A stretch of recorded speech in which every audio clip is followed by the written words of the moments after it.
je vous remercie à tous d'être ici, en mémoire de Père Maroun d'une part, et puis pour réfléchir à cette question délicate. Et merci en particulier à vous, Antoine Flefeld, Mariano Delgado, Olivier Abel, d'être venus de Paris, de Fribourg et de Nîmes pour nous éclairer au sujet de cette question sans doute naïve, la foi face aux implications politico-meurtrières, aux implications du politique et du religieux, mais qui préoccupe peut-être plusieurs d'entre nous, je ne sais pas, en tout cas moi ça me préoccupait. Vous êtes tous les trois membres, ou même à la tête, d'instituts académiques. Antoine Flefeld, vous êtes le fondateur et directeur de l'Institut Chrétien d'Orient, avec un petit C, non pas un grand C. Je me suis trompée dans ce que je vous ai écrit, à Paris. Mariano Delgado, doyen de la faculté de théologie de Fribourg, et je viens d'apprendre la plus grande faculté de théologie de Suisse, même, pour moi qui suis protestante, plus grande que celle de Genève. Et Olivier Abel, qui est vice-doyen de l'Institut de théologie de Montpellier. Vous n'êtes pas directement au sein des institutions ecclésiastiques elles-mêmes, mais vous y êtes tout de même sans doute reliés, et vous pourrez nous dire quelle marge de liberté ces institutions vous laissent, et comment, plus généralement, elles conçoivent la liberté de foi de leurs ouailles. Et vous pourrez, Antoine en particulier, nous expliquer dans quelle mesure la liberté de Père Maroun, qui nous réunit ici ce soir, et en l'honneur de qui une des membres de Reconstruire Ensemble Suisse a eu la bonne idée d'apporter une bougie, puisque c'est en son hommage que nous sommes ici. Donc dans quelle mesure finalement sa liberté de foi extraordinaire qui l'a amené à être un combattant dès la première heure au sein de la guerre civile au Liban qui déchirait les communautés entre elles, dans quelle mesure cela tenait à sa personnalité et non et ou à son statut de moine, puisqu'il était un moine antonin. Vous êtes également bien placé, Antoine, votre institut dépendant de l'œuvre d'Orient, pour nous expliquer pourquoi le rôle politique de cette œuvre joue pour défendre l'existence des églises chrétiennes en Orient, elles-mêmes, qui tentent elles-mêmes de composer sans se trahir avec les autorités politiques de leur pays. Et on l'a vu notamment, en particulier en Syrie. Une question cruciale actuellement pour les membres de l'Église orthodoxe, à laquelle vous venez d'être confronté, Mariano Delgado. Vous qui avez été amené, contraint ou de votre gré, à suspendre l'enseignement du métropolite Hilarion dans votre institut. Mais cette question n'est pas à l'ordre du jour d'aujourd'hui. Mais j'espère vivement que nous aurons bientôt l'occasion d'y revenir au cours des prochaines rencontres. Car il sera question aujourd'hui du Liban, de Père Maroun. Ce Liban, terre d'un pluralisme religieux remarquable et remarqué par le pape. Mais comme je suis protestante, je ne sais plus très bien quel pape. C'était quel pape qui a dit du Liban, c'est un message. Jean-Paul II, merci. Oui. Donc ce pluralisme dont les clivages, hélas, bloquent également la vie politique du pays des Cèdres. Un paradoxe que vous allez, j'espère, pouvoir nous expliquer, à partir en particulier de la vie de Père Maroun, à travers notamment tous ses voyages, toute la culture qu'il a développée depuis le centre d'Antelias, à travers que plusieurs d'entre vous ont vu, puisque plusieurs d'entre vous ont été effectivement au Liban, et à travers une œuvre aussi qu'il voulait lancer, qu'il n'a pas eu le temps de mener à bien, mais qui pourra éventuellement être reprise, peut-être par votre institut, sur le patrimoine oriental, pour montrer combien ce patrimoine, finalement, est comme un long fleuve qui a été alimenté par toutes les différentes régions où le christianisme oriental s'est développé, le nestorianisme en particulier, à un moment où l'Europe n'était absolument pas chrétienne encore, alors que le nestorianisme comptait déjà 6 millions de chrétiens jusqu'en Inde et jusqu'en Chine. Oui. Donc la vie de Père Mahmoud, à notre époque, a encore témoigné de cette transcendance capable de dépasser les clivages religieux.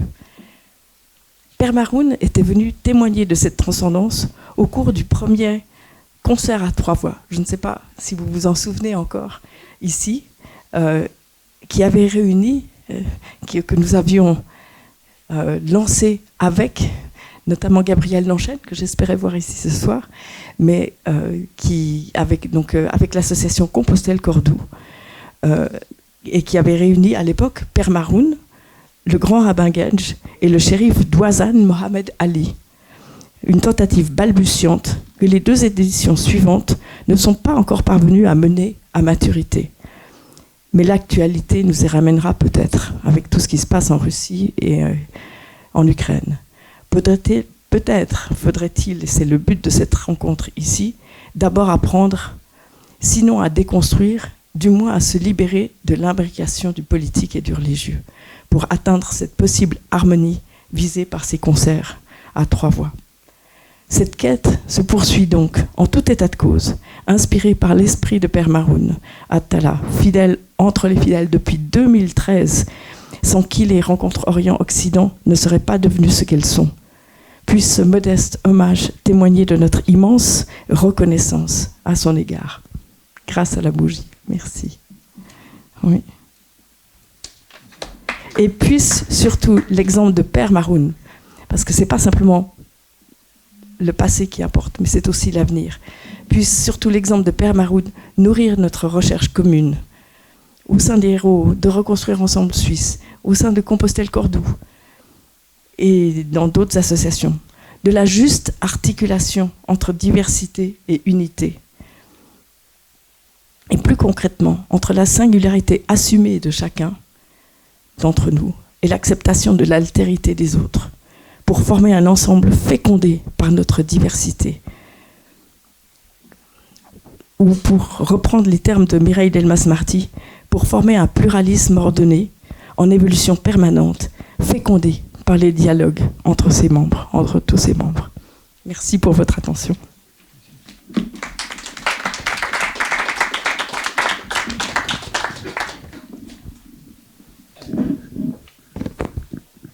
Donc, Marie-Laure m'a chargé d'être le modérateur. Je vois le mot modérateur. Je ne sais pas si j'aurai grand-chose à modérer, si je puis dire. Hein, bon, mais peut-être simplement à répartir, à relancer la balle de la conversation.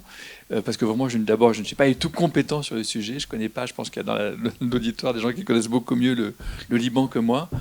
Et alors la question philosophique, bien sûr, de l'imbrication meurtrière du politique et du religieux, et je dirais du théologico-politique, alors là, oui, bien sûr, ça m'importe comme philosophe, et comme philosophe dans une faculté de théologie. Donc c'est une question que nous rencontrons beaucoup, et c'est une question sur laquelle on a été tout le temps interrogé depuis la montée on pourrait dire, des violences qui semblaient liées à la montée du religieux. Il y a une sorte de corrélation qui s'est établie dans l'esprit public entre montée de la religion et montée de la violence, comme s'il y avait une corrélation automatique, ce qui est évidemment c'est une thèse qu'il faut évidemment déconstruire. Il y a de la violence, il y a de la violence, il y a de la violence athée, il y a eu des... S'il n'y avait aucun Dieu, ce serait quand même une société conflictuelle. Et si nous avions tous le même Dieu, il y aurait quand même des conflits. Donc voilà, c'est pas uniquement autour de ces questions-là que ça se fait. Même si, justement, on pourrait poser la question de la manière suivante, est-ce que c'est la montée des sentiments religieux qui produit la violence ? Mais est-ce que ce n'est pas aussi la montée de la violence qui produit des sentiments religieux, qui produit du sacré aussi? Enfin, on peut retourner la question de plusieurs côtés. C'est pas mon sujet ici, je ne vais pas faire de la philosophie sur ces questions-là, mais c'est des questions absolument passionnantes. Moi, ce qui m'intéresse aussi, pour terminer quelques mots un petit volume verbal d'introduction, si vous voulez, c'est que chaque tradition essaye de déconstruire ce qui, dans sa propre histoire et dans sa propre tradition, est porteuse d'un théologico-politique qui peut avoir des côtés merveilleux, mais aussi des côtés épouvantables. On pourrait prendre l'exemple dans la Bible, par exemple, le thème de l'alliance, qui vient traverser, je dirais même renverser les thèmes généalogiques, qui sont ces deux manières d'instituer la communauté. Le thème de l'alliance est quelque chose de beaucoup plus universaliste, qui semble, on va dire, décloisonner une conception trop généalogique, trop clanique, etc. Oui, mais c'est aussi le thème de l'alliance, qui est le thème électif du peuple élu, qui détermine dans les textes bibliques les épisodes les plus violents, comme l'a montré Thomas Romer. Donc voilà, donc c'est très compliqué. On n'a jamais que les bons de chaque solution, on a aussi le mauvais de chacune des hypothèses. On pourra y revenir. Ce qu'on a pensé là pour cette... merci d'accueillir. Il y a beaucoup de personnes qui viennent au fur et à mesure, donc c'est bien. Heureusement, vous avez l'œil. Sinon, il resterait interminablement dans la salle d'attente. Donc merci à tous ceux qui nous rejoignent. Vous êtes nombreux ce soir, très nombreux.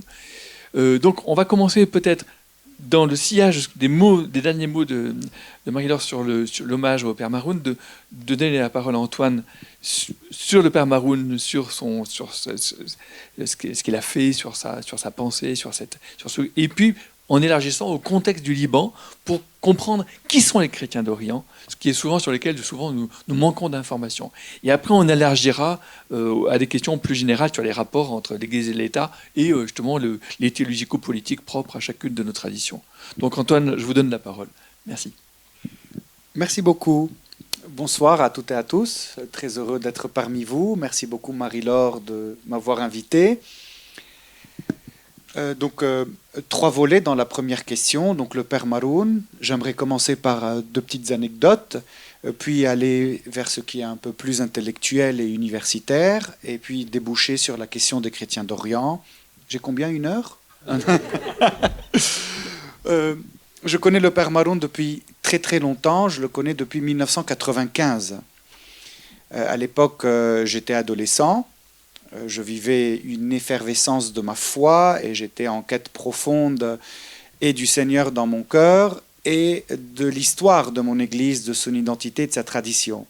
C'est pour ça qu'il y avait un certain congrès international autour de la langue syriaque qui s'est fait sur plusieurs années et j'y étais allé en 95 et j'étais tellement heureux de voir tous ces gens qui parlaient de la tradition syriaque, qui parlait de l'histoire et qui parlait en syriaque d'ailleurs. J'avais commencé à étudier le syriaque à l'époque et c'est le Père Maroun qui a bien sûr organisé cela.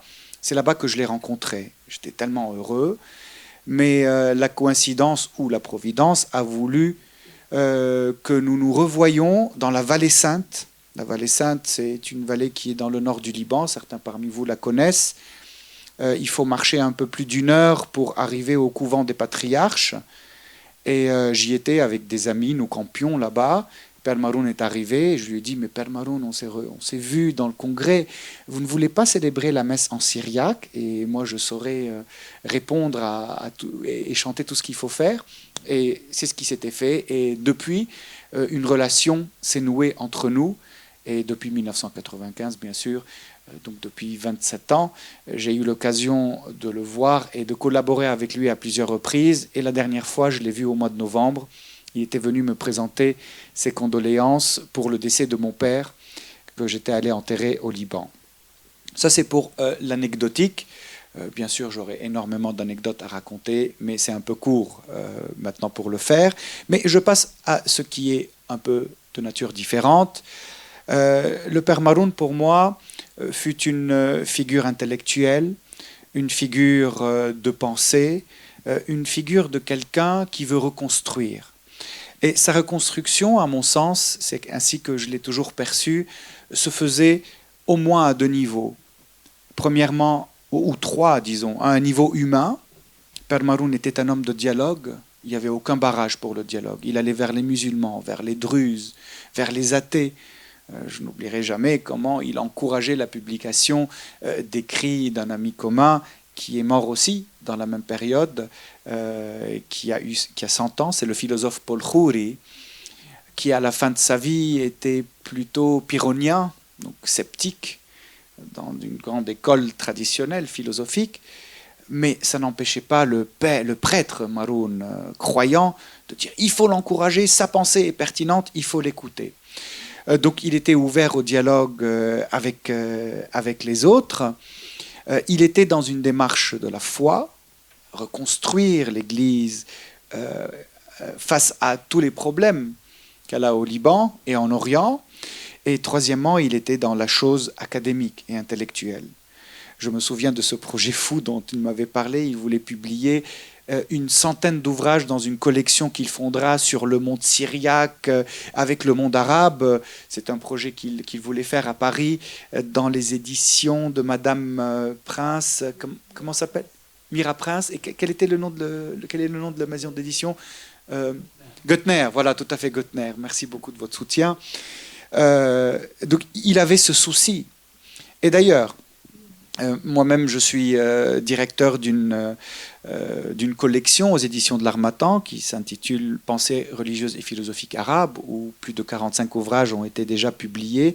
Il tenait à soutenir les philosophes et les théologiens libanais qui voulaient publier leurs ouvrages, et parfois c'est pas si facile que ça de publier ces ouvrages, surtout si on n'habite pas en France.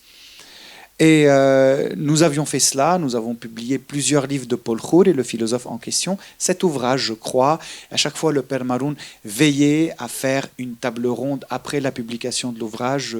Je me déplaçais de la France jusqu'au Liban avec 100 livres dans mes valises. Et nous faisions des activités autour de cela. Donc il avait un grand souci de la chose intellectuelle. Il voulait mettre en valeur et le patrimoine syriaque, et le patrimoine arabe, et les relations entre l'Orient et l'Occident, et faire connaître le judaïsme au Liban, parce qu'il a publié plusieurs fascicules qui introduisaient le judaïsme. Et toute cette activité intellectuelle était très loin d'être déconnectée de la réalité, parce qu'il avait des convictions fortes du point de vue de la politique, que ce soit au Liban, que ce soit en Syrie, que ce soit en Irak. En fait, le reconstruire que le Père Maroun prônait était un reconstruire à plusieurs facettes et à plusieurs visages. Il voulait reconstruire l'homme, reconstruire l'Église, reconstruire la pensée, reconstruire les pays et reconstruire l'Orient et tout ce qu'il y avait autour. C'est ainsi que je l'ai connu, un homme grand de taille, un nonagénaire, éternellement jeune, éternellement en activité. Marie-Laure me disait que donc il est mort d'une belle mort, donc dans son sommeil, comme mon père d'ailleurs. Et la veille de son décès, il préparait encore des activités qu'il voulait faire. Voilà, une très belle figure de l'Église maronite, de l'Orient, du Liban, qui bien sûr est une inspiration pour beaucoup de personnes. Et je vous ai parlé de quelques activités, mais je suis sûr que Père Maroun en avait beaucoup plus, et nous n'avons pas aussi le temps d'en parler, mais ça existe. Donc voici le deuxième élément, et je passe aux chrétiens d'Orient. Donc Père Maroun évoluait dans le cadre des chrétiens d'Orient, et en parlait. Mais qu'est-ce que les chrétiens d'Orient ? Je voudrais juste préciser un peu ce que c'est, parce que parfois il y a la confusion. On peut croire que les chrétiens d'Ukraine ou de Russie sont des chrétiens d'Orient, ou ceux de l'Éthiopie et de l'Inde. Ce n'est pas le cas. Il faut distinguer deux notions, la notion de chrétiens d'Orient et la notion de chrétiens orientaux. Alors que la notion de chrétiens orientaux est une notion qui est très ecclésiale, ou théologique, ou spirituelle, ou liturgique, la notion de chrétiens d'Orient est une notion très géopolitique. Qui sont les chrétiens orientaux ? D'une manière très simple, ce sont les christianismes issus de la partie orientale de l'Empire romain, donc c'est l'Empire byzantin. Ainsi, tous les christianismes qui ont vécu dans cette ère culturelle de l'Empire byzantin et qui se sont étendus par la suite jusqu'à Moscou, par exemple, ou jusqu'en Éthiopie, sont des christianismes orientaux. Ce sont des christianismes qui ont une théologie, une spiritualité ou un héritage propre à l'Orient, mais multiple. Il n'y en a pas qu'un. Il y a le christianisme oriental byzantin, l'autre qui est copte, le syriaque, l'assyro-chaldéen, l'arménien. Nous savons très bien que l'Orient est quelque chose de complexe et de compliqué, qui est difficile à appréhender dans sa totalité. Donc ce sont les chrétiens orientaux. Néanmoins, chrétien d'Orient est autre chose. C'est déjà une bonne spécialité française. D'ailleurs, la notion de chrétien d'Orient a commencé à être utilisée grâce à l'œuvre d'Orient à partir de 1856, l'année de la guerre de Crimée et l'année de sa fondation. Mais d'une manière très simple, les chrétiens d'Orient sont les chrétiens de l'Empire ottoman. Et qui sont les chrétiens d'Orient aujourd'hui ? Ce sont les chrétiens de l'époque post-ottomane. Où les trouvons-nous ? Au Proche-Orient. Qui désignait-on par chrétiens d'Orient aujourd'hui? Les chrétiens du Liban, de la Syrie, d'Israël, Palestine, de l'Irak, de la Jordanie et de l'Égypte. D'une manière beaucoup plus rare, en raison d'une réduction extrême démographique, les chrétiens de Turquie, 0,1% de la société, et les chrétiens de l'Iran, 0,2%. Ceux-là, on les appelle aussi chrétiens d'Orient parce qu'ils participent à cette problématique du 19e siècle qui s'appelle d'ailleurs la question d'Orient. Si on veut comprendre les chrétiens d'Orient, il faut commencer par la question d'Orient. Qu'est-ce que la question d'Orient?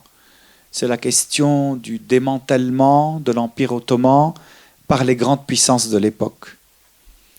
La France, la Grande-Bretagne, la Russie, l'Italie, l'Empire austro-hongrois. Et dans le but de démanteler cet Empire ottoman, on utilise plusieurs moyens.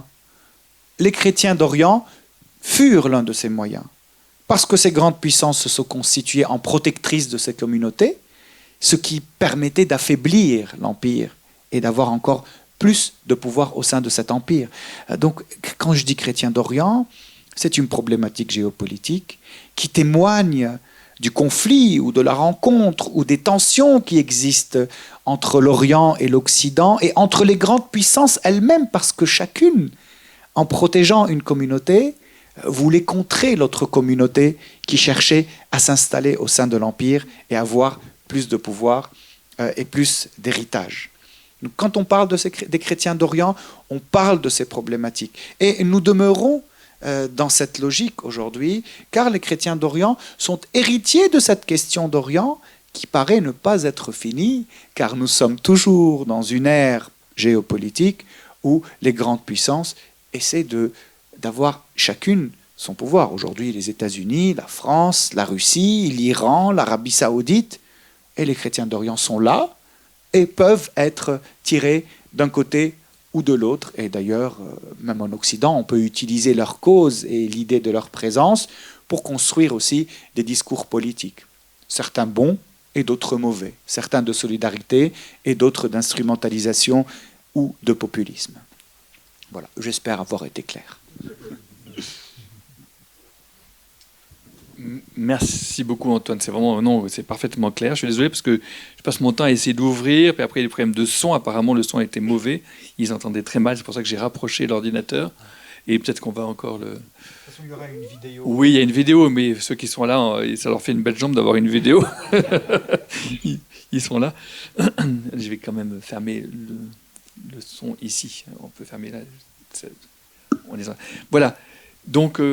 excusez-moi, alors je vais vous passer la parole à Mariano. Et en fait, peut-être je vous laisse élargir vraiment dans le sens que vous voulez la question par rapport à ce qui vient d'être présenté. Et voilà, on prendra le débat ensuite dans le fil. Merci. D'abord, je m'excuse parce que je parle le français comme une vache espagnole. Et je remercie Marie-Laure et Pierre Anti pour l'invitation. Et par la suite, j'aimerais jeter deux pierres dans l'eau. Jeter deux pierres dans l'eau et voir qu'est-ce que ça donne dans la discussion. La première, c'est de dire que la déception que nous avons face au Liban, à la situation politique, religieuse, conflictive, aujourd'hui, c'est peut-être l'envers de la grande espérance qu'on avait dans les années 60. Et dans les années 60, je me souviens, à la fin des années 60, on nommait le Liban la Suisse du prochain... non, la Suisse. Mais voyez, la piège de la métaphore, nommer le Liban la Suisse, ça signifierait...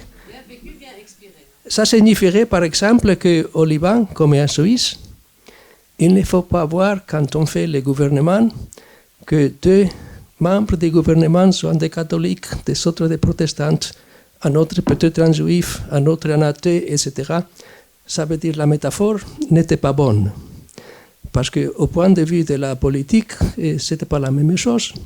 Et nommer le Liban la Suisse, ça signifierait aussi que le Liban, comme la Suisse, est ce qu'on appelle en allemand eine Willensnation, ça veut dire une nation faite par la volonté des citoyens de vivre ensemble. C'est ça le cas du Liban.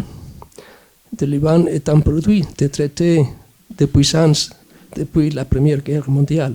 Ce n'est pas la même chose que la Suisse. Alors, la thèse encore répétée, la déception qu'on a aujourd'hui, c'est peut-être l'envers de la grande espérance qu'on avait avant, mais qui n'était pas réaliste. C'était une piège. Et l'autre pierre que j'aimerais jeter dans l'eau, c'est concernant ce que avait dit aussi Oliver au début, politique et religion, et la mélange et les violences, même si ça n'est pas le thème central aujourd'hui, j'aimerais dire quelque chose sur ça. Et la question de la violence n'est pas d'abord une question de la politique ou de religion. C'est une question anthropologique de la nature humaine. Et les grandes religions, et si on veut aussi les grandes traditions politiques humanistes, pas toutes les traditions politiques ont l'humanisme en arrière, mais les traditions humanistes dans la politique et les grandes religions sont aussi un effort majeur de domestication de la nature humaine, de transformer les homo homini lupus, l'homme et le loup face à l'homme, dans un homo homini amicus. L'homme est ou doit être l'ami de son prochain. Et quand on constate que sous toutes les idéologies politiques et sous toutes les religions, surtout les religions monothéistes, on a une histoire de la violence. Ça veut dire que c'est aussi un échec de cet effort de domestication de la nature de l'homme. Alors la question est plutôt anthropologique de la nature humaine. Il faut rester réaliste. On fait des progrès, mais il faut rester réaliste. Et c'est pour ça que tu sais, Immanuel Kant, le grand philosophe concernant la nature humaine, je vous lis un peu la citation. Il disait plus ou moins, d'un bois aussi courbe que celui dont est fait l'homme, on ne peut rien tailler de tout à fait droite.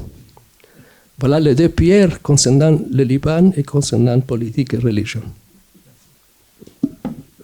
Merci beaucoup, Mariano. Il me semble que ce qui est tragique, je ne veux pas jeter ma problématique, hein, sentez-vous libre par rapport à ma question, mais il me semble que ce qui est tragique, c'est que le régime libanais qui prolonge le régime ottoman, qui était en fait un régime impérial finalement au sens très large, des millettes, hein, qui continuent d'ailleurs en Israël, mais qui quelque part est... Et encore, on en voit des traces encore dans tous les Balkans, dans le Caucase, enfin, c'est tout l'ancien empire ottoman est marqué par ce régime des millettes, ce vieux régime. En quelque sorte, il avait l'immense désavantage d'incarcérer les individus dans des communautés. Et donc, on pourrait dire que, alors... la modernité européenne et même l'État-nation apportent une certaine émancipation de l'individu par rapport à sa communauté, par rapport à sa tradition, par rapport à... Oui, mais du coup, ça casse les canalisations de la transmission parce qu'une culture, ça se transmet quand même dans des communautés. Il n'y a pas de culture individuelle. Sinon, c'est un marché. C'est juste le marché au bout du compte. C'est que on est au supermarché, on prend... Et donc là, on est dans une situation tragique parce que soit on est incarcéré dans des communautés, soit on est des individus libres qui, peu à peu, au bout de je sais pas tout de suite, peut-être pas en 10 ans, en 20 ans ou en 50 ans, mais au bout d'un siècle ou deux, il n'y a plus que des individus atomisés, si vous voulez. Moi, je dis ça parce que, étant protestant, je vois bien les risques de d'une conception purement individuelle, enfin trop individuelle. Alors oui, on peut garder, conserver dans l'intime une flamme, etc., mais c'est quand même autre chose, je veux dire, de le vivre en communauté. Pour moi, ça, c'est le drame actuel du rapport, si je peux dire, du politique et du religieux. Pour le dire, enfin, en tout cas, c'est une des manières de dire la chose. Je ne sais pas ce que vous en pensez. Oui, c'est vrai que il faut toujours vivre en communauté, et qu'on a toujours aussi les dangers du communautarisme, et qu'un État mûr, ça signifie aussi, je pense, de surmonter l'identité communautariste par une identité, disons, des citoyens au-delà des identités religieuses et aussi des identités des partis politiques, la citoyenneté. Ça serait plus ou moins une chose à développer pour un État moderne et mûr. Et si on regarde l'histoire de la Suisse aussi au XIXe siècle, il y a eu ici pas mal de guerres aussi entre plus ou moins les cantons ou les lieux catholiques et les autres, les protestants, justement parce qu'on était à la fin d'une période historique où on vivait plus ou moins entouré, enfermé dans la communauté, le communautarisme religieux, et on a essayé d'ouvrir la porte à la modernité, où on laisse tout ça en arrière. Ce n'était pas facile dans l'histoire de la Suisse, mais il y a d'autres pays peut-être qui ont encore ce pas à donner à faire dans leur histoire. En fait, vous touchez à une question qui est centrale, la question de l'identité communautaire. Et c'est une question qui est à double tranchant. Vous l'aviez bien dit, dans les communautés sont transmises les traditions, les visions du monde. Et c'est quelque chose de précieux, parce que la diversité communautaire, et je ne parle pas seulement des communautés chrétiennes, mais de toutes les communautés, l'Orient regorge d'héritages antiques. Je ne parle pas seulement des chrétiens et des musulmans, mais d'autres groupes religieux qu'on ne trouve pas ailleurs. Je pense aux Yézidis, je pense aux Kakai, je pense à ces descendants de Saint Jean-Baptiste, les Mandéens, ou du moins ils disent l'être. Donc c'est une question qui est source de grande richesse. Et dans la perspective de ceux qui pensaient au Liban et qui rêvaient du Liban ou d'autres pays, ces diversités devraient être productrices d'une culture encore plus vaste et plus enrichie par toutes ces différences. Mais le drame que nous vivons depuis, mais ce drame, il n'est pas propre au Liban. Vous l'avez bien dit, le Liban, comme tous les pays de la région d'ailleurs, hérite du régime d'émiers ottoman. Même déjà le régime d'émiers, il était problématique. Il avait un côté positif et un côté négatif. Son côté positif, c'est qu'il a permis aux communautés de pouvoir se reconstituer, parce que avant l'établissement de l'Empire ottoman, on retient la date de 1517, elles étaient bien exsangues, notamment sous les Mamelouks, qui ont bien persécuté les chrétiens en réaction aux croisades. Ils voulaient se venger. Donc ça a été positif aux communautés chrétiennes, ça leur a permis de respirer, de se constituer, de créer leur réseau, leurs écoles, leurs relations avec l'Orient ou leurs relations avec l'Occident ou avec l'Est, donc la France par exemple ou la Russie d'un autre côté.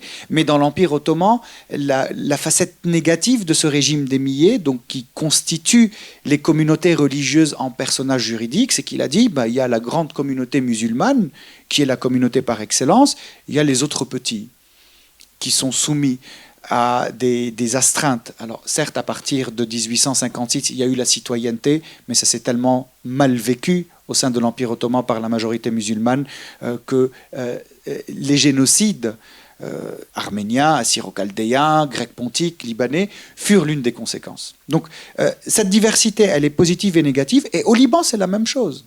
On a voulu créer ce régime confessionnel pour donner à chaque communauté sa place, mais le problème, c'est que ce régime confessionnel a constitué les communautés en source d'identité exclusive et religieuse. Et pour parler un peu de théologie, l'une des requêtes de nombre de théologiens contextuels, d'obédiences différentes d'ailleurs, c'était de libérer les églises de la communauté. En arabe, on dit « tahrir al-kanisa min al-ta'ifa ». Parce que la communauté constituée en tant qu'identité politique accable l'Église, tue son message et réduit l'Église à être parfois un organisme ou une institution qui cherche à défendre les intérêts de la communauté, les privilèges de la communauté et l'avenir de la communauté, plutôt que de témoigner de celui qui l'a appelée, celui pour qui elle existe. Donc voilà, c'est une tension immense. Et aujourd'hui, on dit le communautarisme, ou le confessionnalisme comme on l'appelle, est la source des maux au Liban. C'est vrai. Mais on veut, pour se débarrasser de ce mal, balayer toute la richesse de la communauté. Et moi, parfois, pour parler en anecdote, quand je rencontre mes compatriotes libanais qui sont d'autres confessions, donc d'autres religions ou d'autres communautés religieuses au sein de la mienne, oui, non, mais arrête de nous parler, toi tu es chrétien, toi tu es musulman, moi je suis grec, orthodoxe, toi tu es maronite. Si, je veux vous parler de ça, mais c'est pas pour vous dénigrer, vous dire que je suis meilleur que vous, mais c'est pour profiter de la richesse que vous avez. Or, leur réponse, c'est pour dire, ces identités, malheureusement confessionnelles, se transforment en identités meurtrières. Et on a bien vu au Liban comment il y a eu des phases. Donc il y a eu la phase où le maronitisme politique avait le dessus, et du coup face à ce maronitisme politique, il y a toutes les forces progressistes, islamo-palestino-gauchistes qui ont voulu détruire ça. Le maronitisme politique a disparu avec la guerre libanaise. On a eu le sunnisme politique avec la famille Hariri, une autre hégémonie religieuse qui a voulu, d'une certaine manière, donner au Liban un cachet sunnite, après que les chrétiens ont voulu donner un cachet chrétien. Et puis maintenant, on est face à l'hégémonie chiite, où la communauté chiite se dit « je suis la plus forte, c'est moi qui donne au Liban son identité ». Et à chaque fois que l'une de ces identités prend le dessus, elle met les autres en dessous. Et c'est un cycle qui se poursuit. Voilà. Terrible. Hein. Mariano. Merci. À mon avis, les Ottomans ont très bien pratiqué la tolérance propre de l'islam. Ça veut dire qu'on a le pouvoir et la société et la raison d'État musulmane et on tolère différentes communautés religieuses. Et ça a été, comme on a dit, que ces communautés religieuses peuvent se développer, bien se développer, mais toujours plus ou moins comme des îles, îles séparées dans la société musulmane. Et ces cadres de convivialité, qui étaient aussi plus ou moins à l'origine du Liban, arrivaient à sa fin. Et à mon avis, il faut faire aujourd'hui la transition à un autre cadre de convivialité, comme on a fait aussi en Occident, dans notre pays, avec différentes tensions. Et ce cadre de convivialité, c'est d'accepter aussi de la part des communautés religieuses une certaine sécularisation de l'État et aussi instaurer comme cadre de convivialité le principe de la liberté religieuse pour tout le monde. Et chercher des valeurs de citoyenneté, des valeurs qui ne sont des valeurs simplement maronites ou druides ou musulmanes, etc., sont des valeurs universelles, comme la recherche des biens communs, et la solidarité, la liberté et tout ça. Et ça veut dire qu'il faut créer quelque sorte de conscience de citoyenneté et de religion civile pour que les vraies religions peuvent se retirer un peu de ce communautarisme étatique et faire ça qu'il faut faire comme religion, de développer la conscience de la foi et de la convivialité dans l'État. Je peux dire quelque chose? Excusez-moi. Merci beaucoup, Mariano. En fait, la question que je posais tout à l'heure, c'est est-ce que justement cette ambiance de sécularisation qui est nécessaire, qui neutralité de l'État, séparer davantage des sphères, autonomie du politique, comme vous disiez, et on est tout à fait d'accord, justement, on peut dire que c'est la modernité, c'est cela. Mais je disais, voilà, ça a créé un milieu un peu acide qui a fini par corroder beaucoup la transmission proprement culturelle. Et donc, si notre idéal, je dirais presque esthétique, et j'en reste à un niveau esthétique, ce serait, comme de la même manière qu'on voudrait préserver la biodiversité, ce serait de préserver la diversité des formes de vie, des formes de culte, des formes de culture, des formes de chants, des formes cette incroyable diversité dont ces pays sont des pays qui ont été vraiment, de ce point de vue-là, des immenses, je dirais, laboratoires et conservatoires, les deux. C'est un endroit qui a créé eh bien, d'une certaine manière, voilà, ce qu'on redoute, c'est est-ce que voilà le chemin. Enfin, je peux pour la France, par exemple, moi je suis français, je vois que quand même c'est un contexte. En 1905, la laïcité était vraiment nécessaire. C'était un grand pas en avant vers la cohabitation, une cohabitation bienveillante. Aujourd'hui, elle devient une identité, d'une certaine manière, exclusive, et une manière de chasser de désintégrer toute forme de communauté. Et donc, finalement, toute forme de transmission de culture vivante, je veux dire. Les cultures peuvent exister, mais sous forme de musée, d'une certaine manière, sous forme de folklore, sous forme de... Bon, c'est comme ça que je le vis un peu. Et ça, je trouve ça triste. Hein. Oui, moi, je trouve ça un petit peu triste. Je sais pas si vous voulez répondre ou... Très bref, mais ces manières de comprendre la laïcité ou la neutralité de l'État à la française ne correspondent pas tellement à ce qu'on a dans la plupart des pays occidentaux, parce que la laïcité est devenue plutôt comme une religion politique. Ça veut dire que l'État n'est pas tellement neutre, mais intervient plus ou moins au nom de la laïcité. Tandis que dans le monde germanique et aussi dans d'autres pays occidentaux, la liberté religieuse signifie vraiment que l'État se retire un peu, n'intervient pas dans les communautés religieuses ou dans l'affaire religion dans l'espace public. On essaye simplement de sauvegarder plus ou moins la liberté d'action des différentes communautés religieuses, tandis que ceux-ci sont prêts à respecter les valeurs de l'État et de la Constitution. Je voudrais dans le même sens rajouter une chose. Ce que vous évoquiez comme laïcité, comme citoyenneté, par rapport à ces chrétiens d'Orient tels que je les ai définis, c'est leur combat principal. Et ce n'est pas seulement un combat principal d'aujourd'hui, c'est un combat principal depuis le 19e siècle au moins.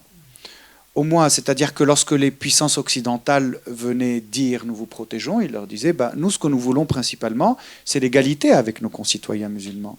Et aujourd'hui, partout, au Liban, en Égypte, en Irak, on lit n'importe quel discours sérieux, qu'il soit théologique, qu'il soit ecclésial, qu'il soit militant.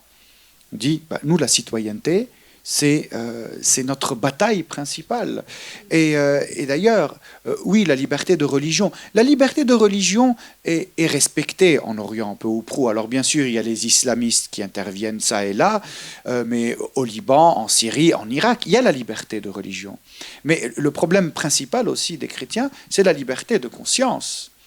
C'est la liberté de conscience qui vient s'opposer à l'idée de la citoyenneté. Parce qu'un chrétien peut se convertir à l'islam et il est salué, mais un musulman qui se convertit au christianisme, à moins que ce soit au Liban et encore, il est inquiété de sa vie. Donc il faut juste savoir que toutes ces questions travaillent profondément les chrétiens. Et d'ailleurs, on constate que dans la pensée théologique chrétienne, ne fût-ce que celle du Liban, si on parle de quelques noms, je vais les citer, vous les connaissez peut-être, si vous ne les connaissez pas, ce n'est pas grave, des noms comme le père Michel Hayek, ou comme le père Joachim Mubarak, ou comme l'évêque Georges Schroeder, ou comme l'évêque Grégoire Haddad, ou comme le penseur et philosophe Mouchiron, ou comme Paul Khoury que j'ai évoqué. Bon, la liste est très longue.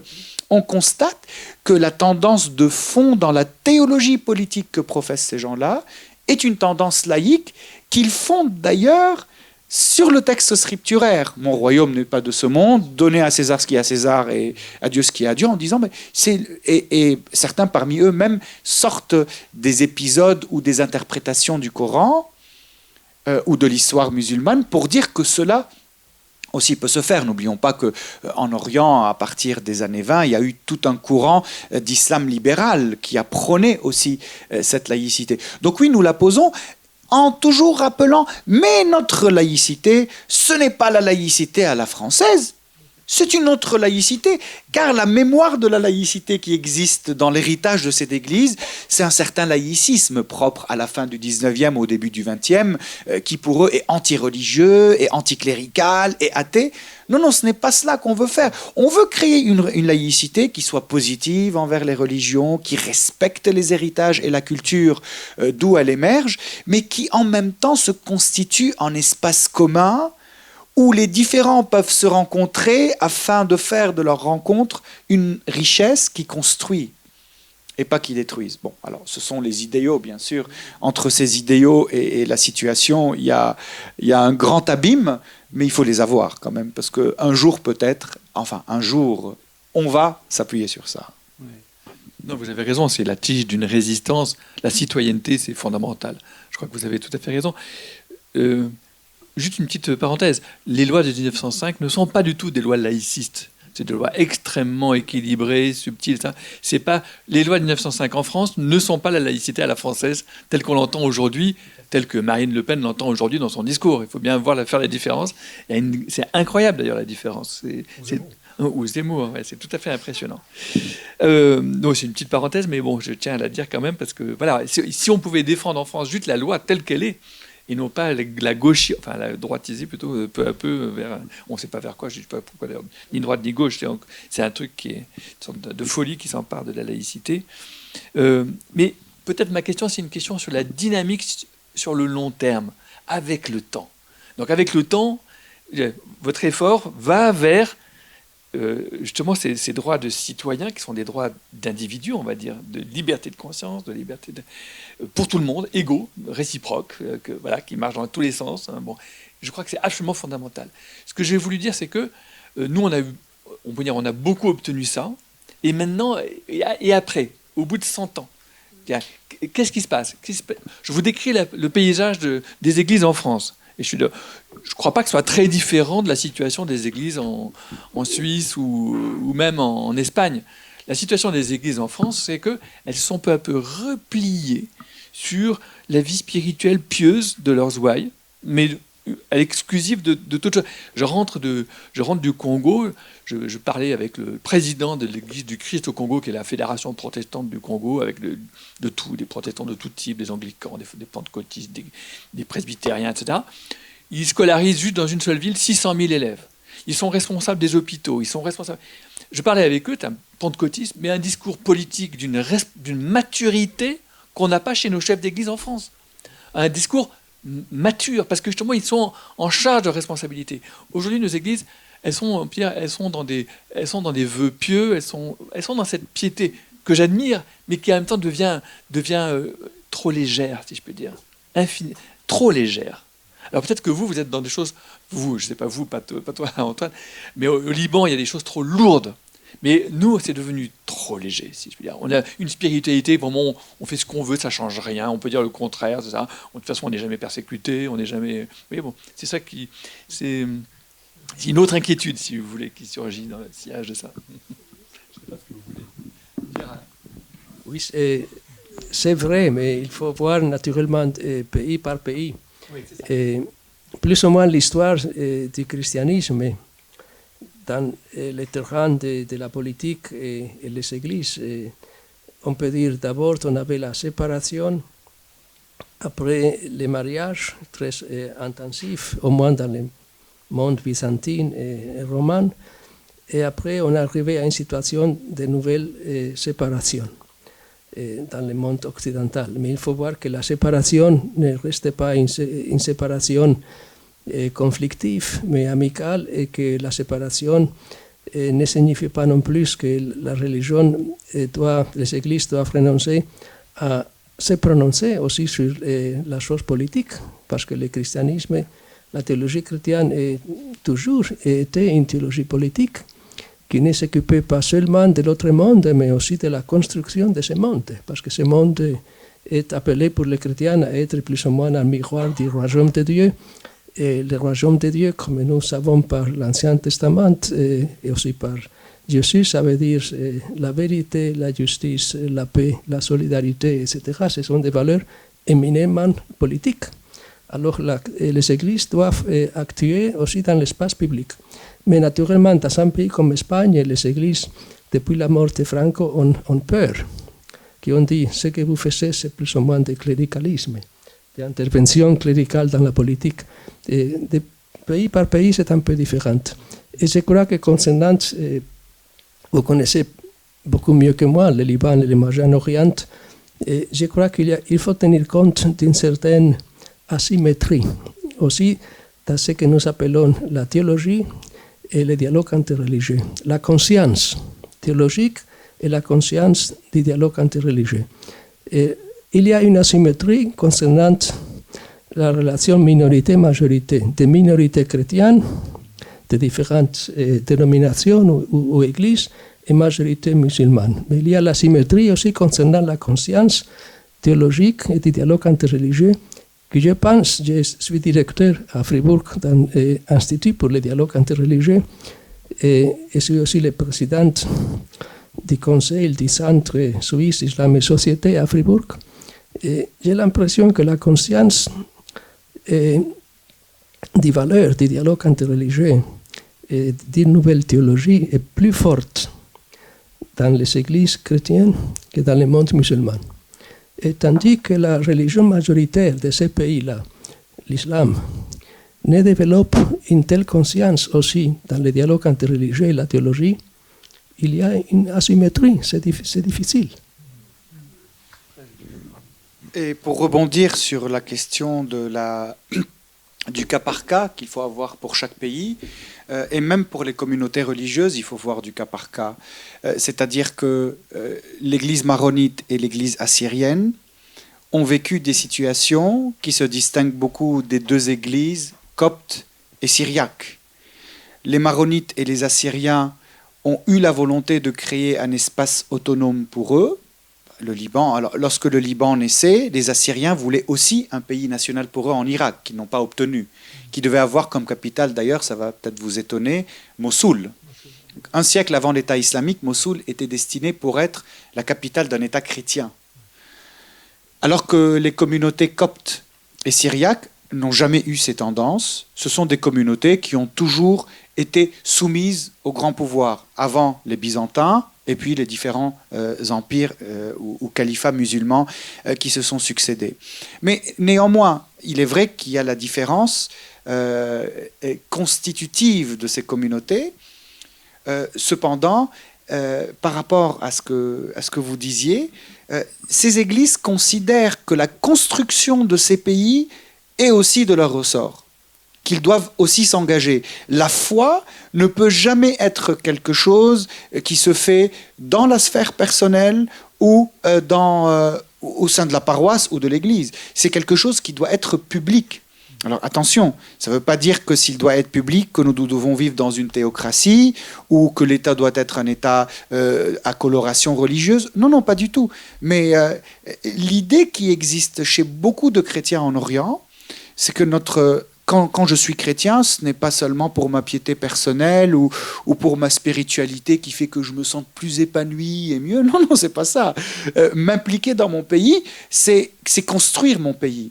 Et d'ailleurs, force est de souligner que les indépendances du Liban, de la Syrie et de l'Égypte ont été obtenues grâce à une militance islamo-chrétienne. Et qu'en Jordanie, la Jordanie a été créée grâce aussi à la proximité qui existait entre la famille hachémite et les tribus chrétiennes arabes. Et en Palestine, le fer de lance, l'un des fers de lance de la résistance palestinienne, c'était les chrétiens jusqu'en 90, jusqu'au moment du basculement de la résistance palestinienne vers l'islamisme avec le Hamas. Bon, l'histoire de l'Irak est une histoire qui est différente, mais c'est vrai que si on met face à face ne fût-ce que le christianisme en France, qu'il soit catholique ou protestant, et le christianisme en Orient, on est face à un positionnement différent vis-à-vis de la chose politique. Parce que c'est dynamique, c'est lié à des structures institutionnelles qui sont différentes. Oui, tout à fait. Si on veut changer les institutions, à terme, ça modifie aussi. Tu vois, on ne reste pas en l'état, il y a des dynamiques. Oui. Sauf qu'il y a un côté obscur à ça aussi. Oui. C'est la confusion entre la communauté et l'Église. Et où est la séparation? Oui. Mais pour retomber dans l'anecdote, parce que ça simplifie les choses, oui. Quand je suis arrivé en France il y a 22 ans, j'ai été accueilli par une famille catholique, d'une paroisse qui m'a loué une petite chambre de bonne, classique pour un étudiant. Et je rentre chez eux, je ne vois pas de crucifix dans la maison. Je ne vois pas d'icône. Et d'ailleurs, là, dans la voiture, il n'y a pas de chapelet sur le rétroviseur. Et je me suis dit, mais c'est quoi ces chrétiens? Sont-ils vraiment des chrétiens? Parce que en Orient, on est chrétien, on l'affiche quand on le peut, alors en dehors des milieux de persécution ou de problèmes avec les islamistes. Donc voilà, ce sont des regards différents. Mais c'est une manière de vivre l'incarnation. Parce qu'on se dit, la théologie de l'incarnation, Dieu nous a mis dans cette terre. S'incarner dans cette terre, c'est pas seulement bâtir une église. S'incarner dans cette terre, c'est bâtir un peuple. C'est être témoin dans la chair qui se déploie dans le social, dans le politique, dans l'économique de la foi que nous portons. Si vous me permettez, ça c'est naturellement très compliqué. Ce lien entre la foi et l'espace public, manifester l'identité religieuse dans l'espace public. Si vous visitez dans cette semaine l'Espagne, c'est la semaine sainte dans l'Église catholique, alors vous avez dans chaque lieu, et de plus en plus, des processions. Et tout le monde participe à la procession, les uns et les autres, et les socialistes, les conservateurs, les protestants, si on en a aussi, etc. Et c'est une chose identitaire, participer aux processions. Mais après, on a les signes d'identité catholique partout dans l'espace public. Dans cette semaine, c'est une invasion de l'espace public. Il y a eu parfois dans l'histoire de l'Espagne certains gouvernements un peu radicaux, aux années 30, etc., qui ont essayé d'interdire les processions.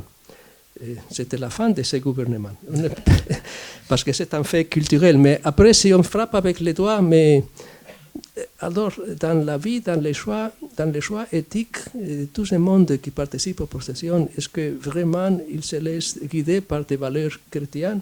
Ça, c'est une autre chose. Ça, c'est une autre chose. Et ça, c'est important. Pas simplement de porter devant nous l'identité religieuse, mais de vivre conforme aux valeurs de l'identité religieuse. Et ce sont plus ou moins les valeurs que je vous ai dit déjà, les valeurs du royaume de Dieu, que c'est la vérité, la liberté, la solidarité, la paix, etc. Ce sont les choses les plus importantes. Si, peut-être qu'on peut commencer à élargir la discussion à tout le monde. On a déjà beaucoup parlé. Donc, si vous avez des questions, des observations, par Joe.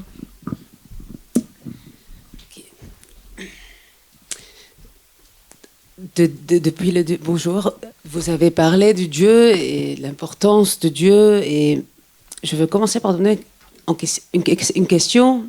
Et quand on tue par le nom du Dieu, c'est là qu'on doit déconstruire. Le nom même du Dieu, la force de ces lettres. Et je me demandais dans ces années qui sont passées, c'était quoi le mot Dieu avant l'alphabet? C'était des éléments, le feu, le soleil, l'amour, l'humanité, je ne sais pas, la violence, la guerre. Et quoi d'autre? Même nous, les chrétiens d'Orient, on ne sait pas. Donc quand tu dis on doit savoir, moi je te dis qu'on ne sait pas. Moi je me demande chaque jour pourquoi le Liban est un pays chrétien dans le Moyen-Orient. Je me demande chaque jour pourquoi je suis née en séparation avec mes frères et mes sœurs d'une manière humaine. Je me demande chaque jour pourquoi on est en pleine résistance toujours pour les religions et pour le système confucianiste qu'on a au Liban. Et je suis née à côté chrétienne du Liban parce qu'on avait toujours l'Est et l'Ouest à Beyrouth. Donc mon père ne traversait jamais la rue, jamais. Mais maintenant il a traversé avec moi, j'ai pris sa main et je lui ai dit viens, on traverse et tu ne vois rien que des gens là-bas. Mais il avait peur, parce que les générations de nos parents ont vécu une guerre civile là où ils ont tué l'un les autres. Et je crois que non, c'est pas toujours que les chrétiens voulaient l'égalité. Non, c'est pas toujours que les chrétiens voulaient vivre et coexister avec les autres. Et je crois qu'on doit commencer par se soigner en disant que oui, on a passé par un passé violent. Oui, jusqu'à aujourd'hui, on a des millions de réfugiés, qu'on est inhumaine avec eux, totalement, pas d'égalité, pas des droits, pas des lois, rien du tout. Juste parce qu'on a peur de cette identité chrétienne libanaise qui peut se dévouer. Et bon, c'est toujours chrétien le pays, mais on n'a rien à voir avec le système à ce moment et avec la direction de l'État politique. Et c'est pour cela que je suis là, et beaucoup des Libanais ne sont plus au Liban à ce moment. Et quoi d'autre? Tu es oublié. Merci beaucoup. Bon, ben, je vous donne le... Alors, ma première réaction, c'est que le Liban n'est pas un pays chrétien. C'est le seul pays en Orient, le seul pays arabe qui a à sa tête un chrétien, mais ce n'est certainement pas un pays chrétien.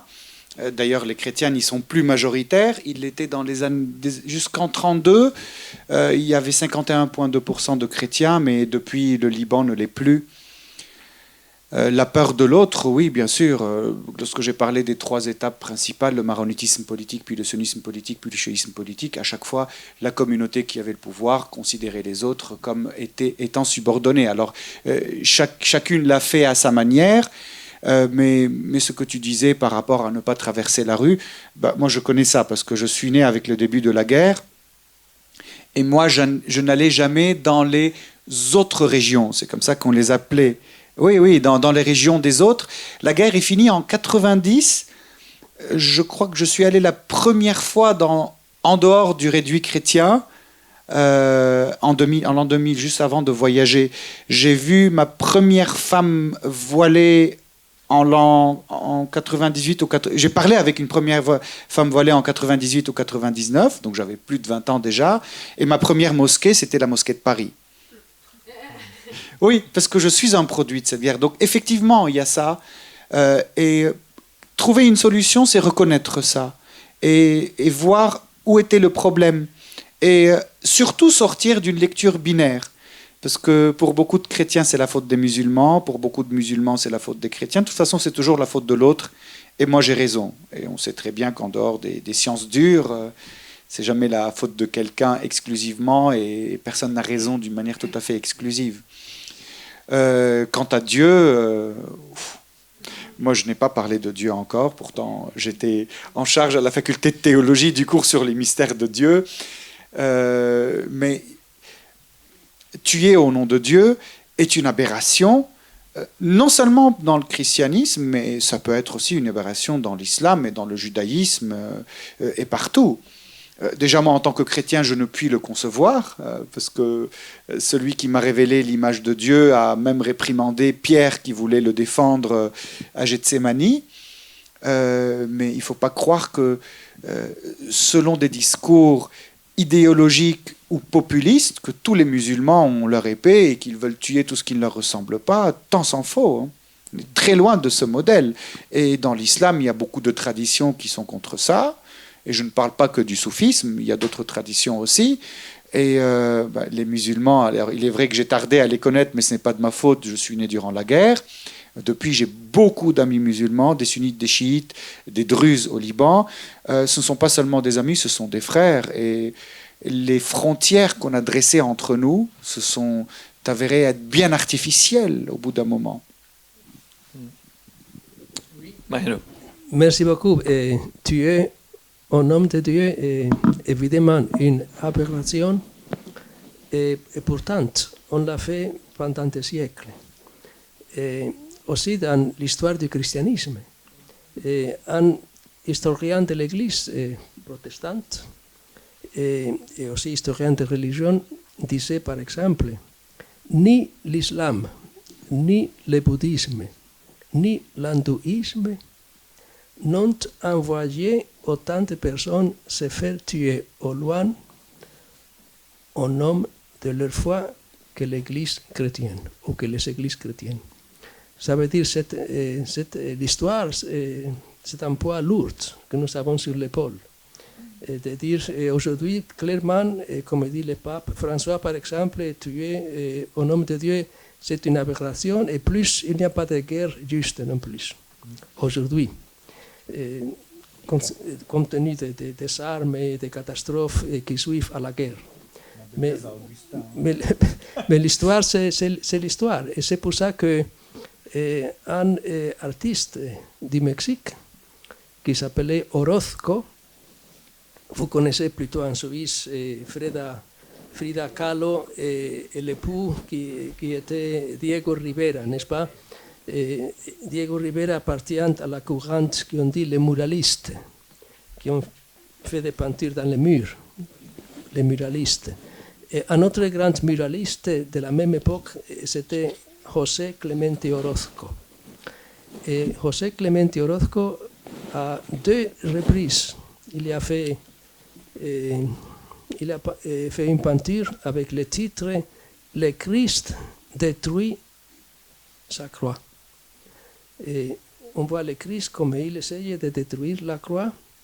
Et on a pensé, parce que ça n'a pas réussi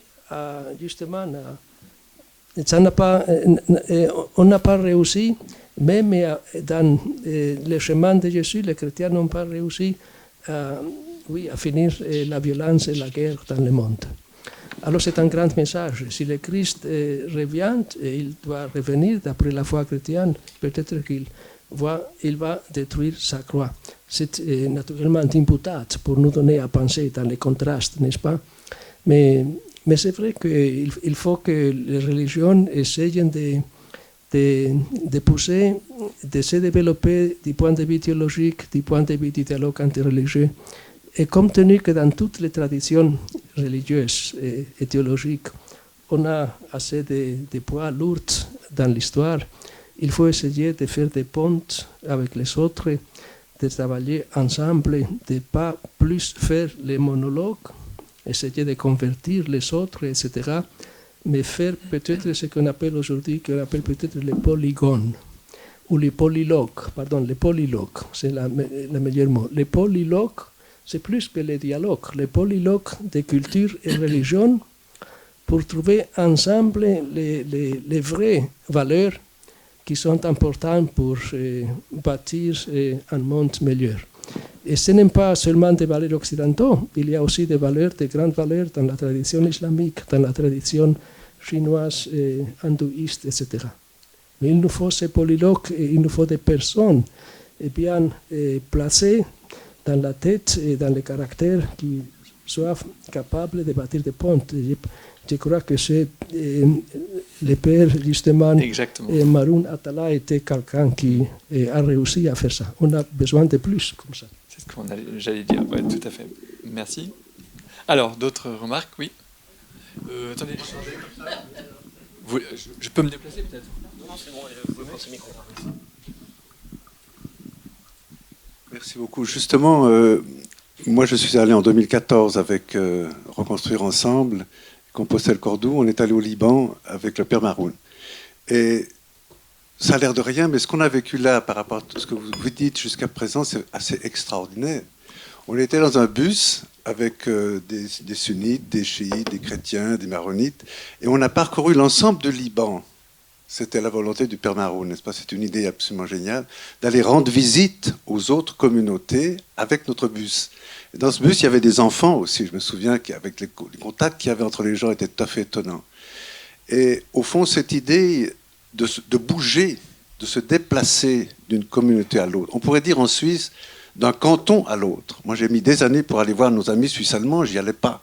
Mais se déplacer, si vous voulez, se déplacer pour aller rencontrer l'autre, là, c'est des confessions différentes, mais ça peut être des cantons, ça peut être en France, la question des gilets jaunes, des communautés périphériques, des communautés centrales urbaines. Ça me semble extrêmement important, cette idée de déplacement.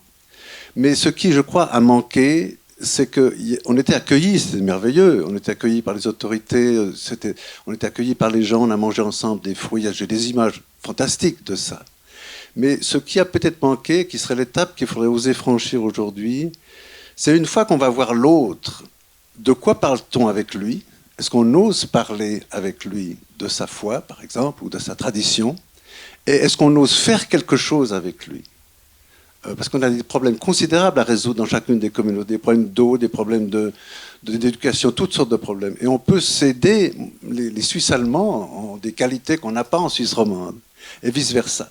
Donc voilà, il me semble que le pas qu'on n'arrive pas à franchir, c'est oser parler quand on va voir l'autre de sa foi et oser faire quelque chose avec lui. Merci beaucoup. Vous voulez faire un commentaire? Il y a un écrivain et théologien en Allemagne qui s'appelle Navid Germani. Et c'est très connu, au moins dans le monde alémanique. Il a reçu aussi le prix, un prix littéraire en Allemagne, etc. Il a publié il y a quelques semaines un livre qui s'appelle, en allemand, mais je peux dire en français, Faire un pas en avant, ou faire un pas vers les autres.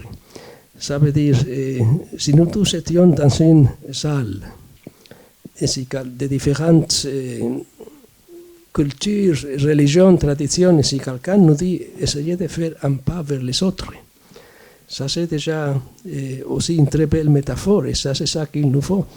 Et on a aussi des signes, malgré tout qui se passe dans le monde. Par exemple, si en 2019, dans le mois de février à Abu Dhabi, je crois, le pape François et le grand imam de la mosquée Al-Zahar au Caire signent un document sur la fraternité humaine universelle.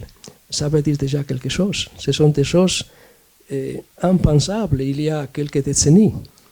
Ça veut dire qu'on trouve aussi des bons signes, mais il faut que les gens qui aimeront marcher dans ce chemin essayent aussi de travailler ensemble et ne laissez pas que les autres ont plus de relevance dans le monde. La vie, du point de vue d'une théologie de l'histoire, est un combat. L'histoire est un combat. Et même si nous ne sommes pas des manichéens, les chrétiens, on voit qu'il y a ce qu'on appelle le mal, c'est dans le monde, d'une manière ou d'autre, aussi dans nous-mêmes, et qu'il faut toujours être prêt à le combattre. Et sans ce combat permanent pour le bien et contre le mal, on ne fait pas les pas avant. Merci.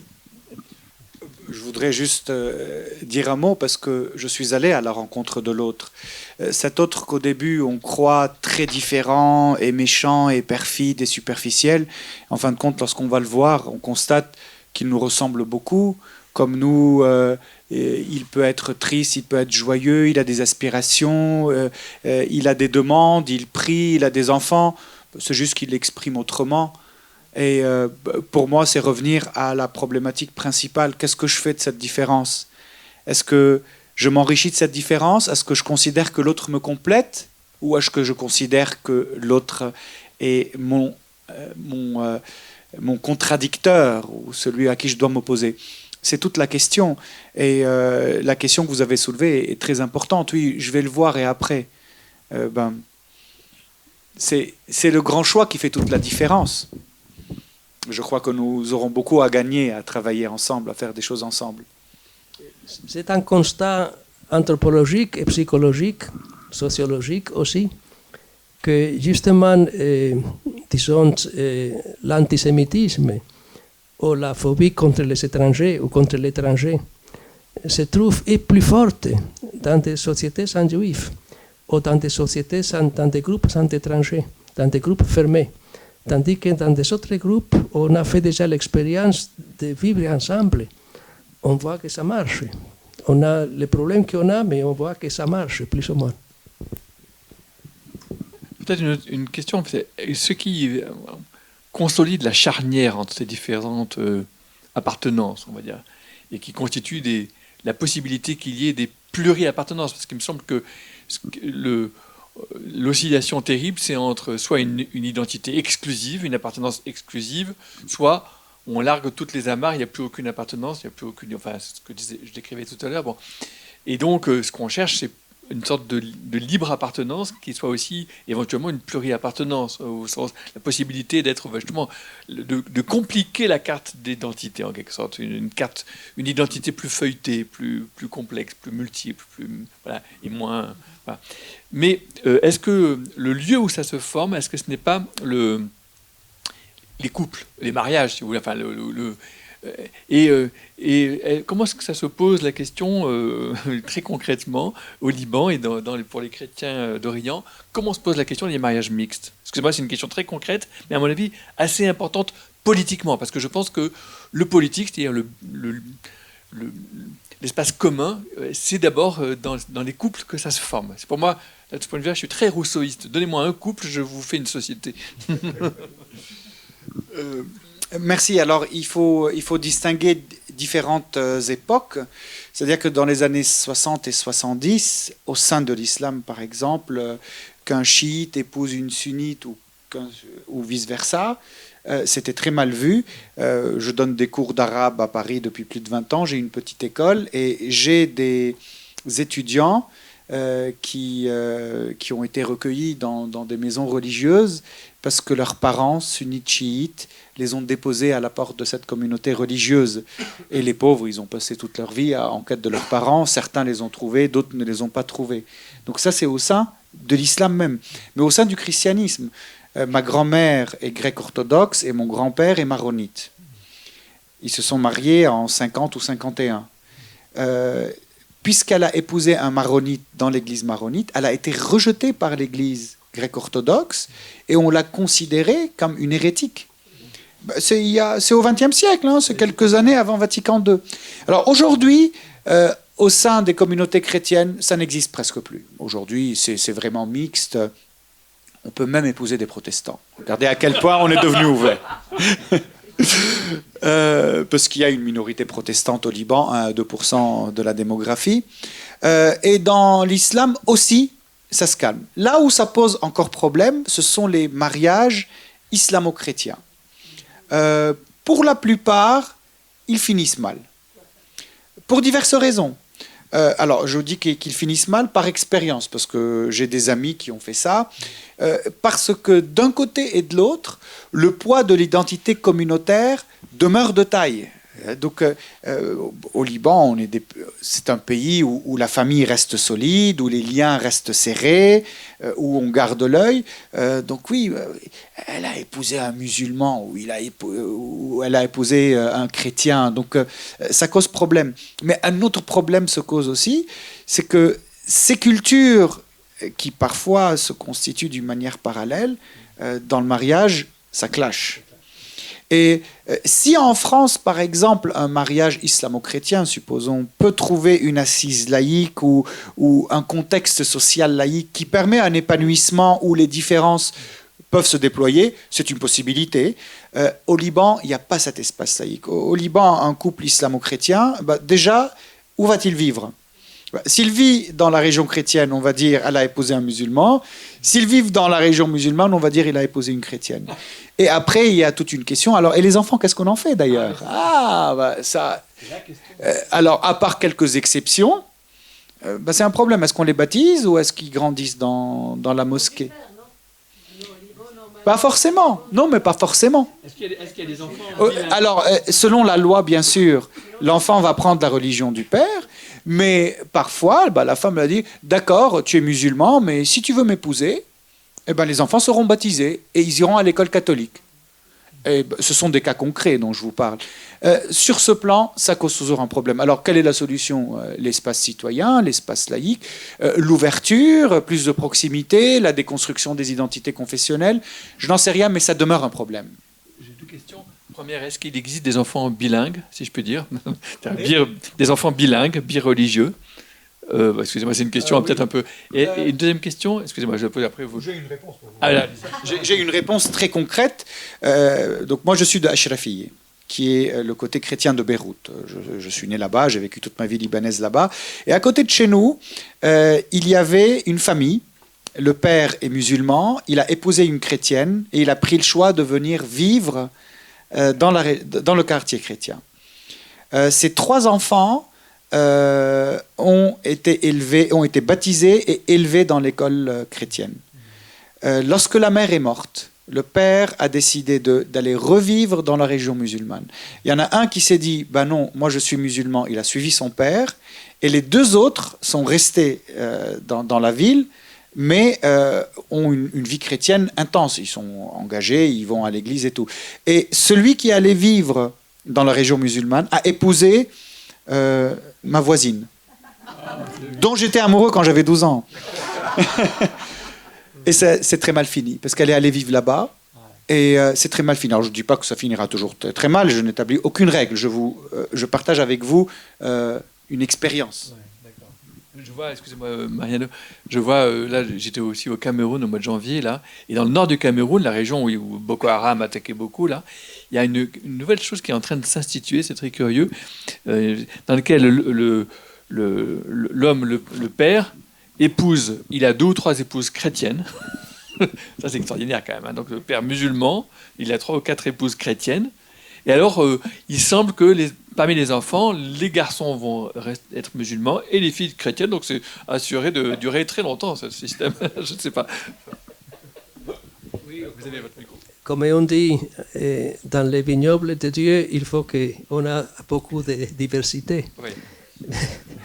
Et vous connaissez, les mariages mixtes, ce sont toujours des problèmes qui peuvent devenir plus petits. Et vous connaissez Elias Canetti, oui.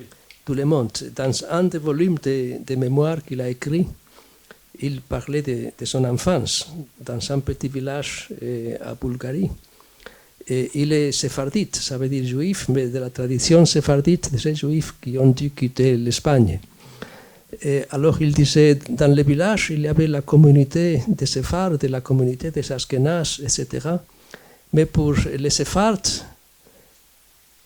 le pire était que quelqu'un de ces familles se marie avec un Ashkénaze. Et aussi dans le judaïsme, etc. Et dans d'autres... Oui. Et alors ça pose des problèmes, et ces problèmes deviennent plus petits quand il se développe une culture religieuse moins asymétrique. Quand on est dans les différentes religions et confessions dans un certain standard d'une théologie critique qui réfléchissent sur la tradition religieuse et la foi, et on développe aussi des standards pour un dialogue interreligieux, etc. On relativise les différences. Et on arrive à vivre aussi avec la différence, que dans un mariage, l'un est peut-être musulman et l'autre chrétien, et on se respecte et on pratique les 2 religions, et on essaye d'éduquer les enfants dans les vraies valeurs des 2 religions.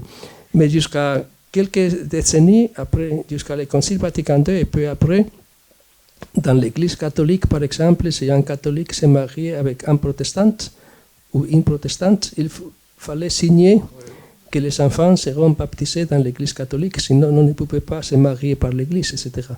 Il y a d'autres mariages mixtes qui sont aussi parfois compliqués et difficiles à gérer. Par exemple, je suis espagnol, ma femme est autrichienne, du Tyrol en Autriche. Et il est catholique, mais pas espagnol. Je suis catholique, mais pas de culture alémanique. Ça veut dire ça pose parfois aussi des problèmes. Il ne faut pas négliger. Alors oui. Attendez. Merci, c'est parti. Merci beaucoup. Merci beaucoup pour votre discours intéressant. Moi, je viens d'Iran et c'est un pays très, très ancien et premier gouvernement dans le monde entier. Donc, historiquement, on a pensé à autre façon d'intégration.